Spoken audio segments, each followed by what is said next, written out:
I'm Brian Bender, and let's queer up gay culture. Toby and Mikey Perryman-Payne described alleged drugging and assault during LA trip. Married influencers Toby and Mikey Perryman-Payne, known online as Toby's Home, have shared a video describing an alleged assault during a past trip to Los Angeles. The couple, recognized for posting home renovation and organization content, told followers they were drugged after a night out in West Hollywood. In September of 2024, Toby said in the video, quote, "When we were in LA in September 2024, we went for dinner in West Hollywood and then went to a bar afterward. We ordered one drink and then completely blacked out. I then woke up in a completely strange place with a person I didn't recognize, and I had been completely stripped of all my clothes," end quote.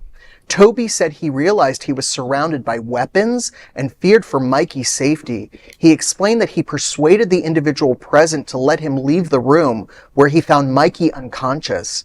Mikey said that Toby's quick thinking saved both of them, and they managed to get out. The couple said the experience left a lasting emotional impact, resulting in them avoiding some social situations. Toby said, quote, "This year, we're taking our power back. We're taking control of things and not letting stupid idiots ruin our existence," end quote. Well, I just want to say that I am so sorry if this is really the case, and if they're not just saying this, which I have no reason otherwise to think that way.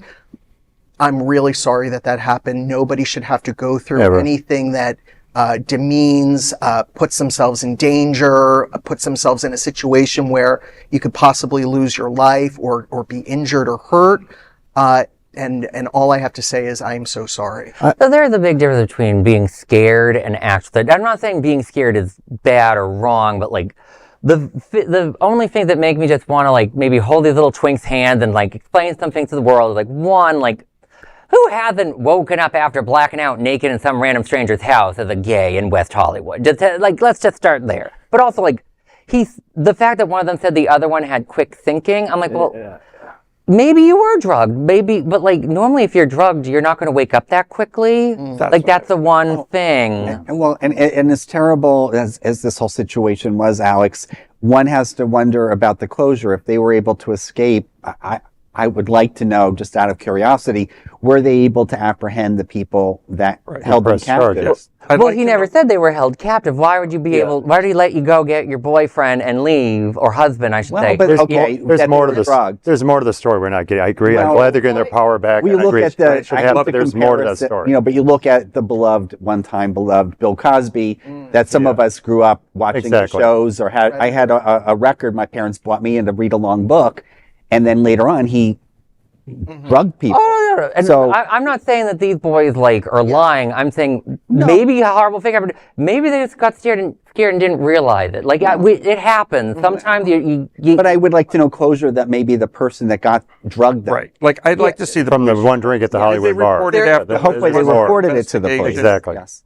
Was there an investigation? Did they report it afterwards? What was the follow-up to this? Because you're making a statement 2 years later, but there isn't a detective on the case that's still trying to solve anything. And the other thing is, note to self, if you're going to get drugged and raped, make sure you wear a sticker or some kind of sign that says, "Please videotape me so I can see the things I never thought I could do." Magic marker. My goodness. Well, we don't know if there go in there. We don't know.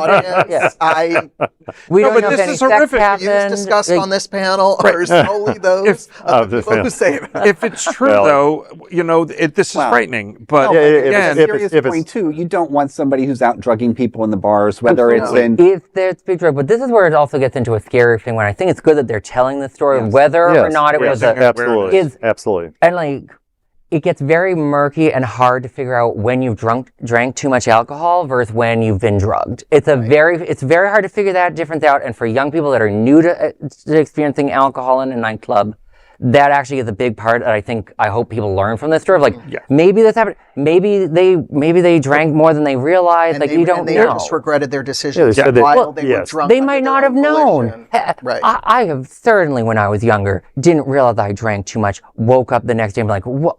These aren't 12-year-olds. You don't know. These aren't 18-year-olds. These are already in their 20s. They have a podcast. They're clearly open and kids don't start drinking until they're 25. But the point is, that's what they're living on.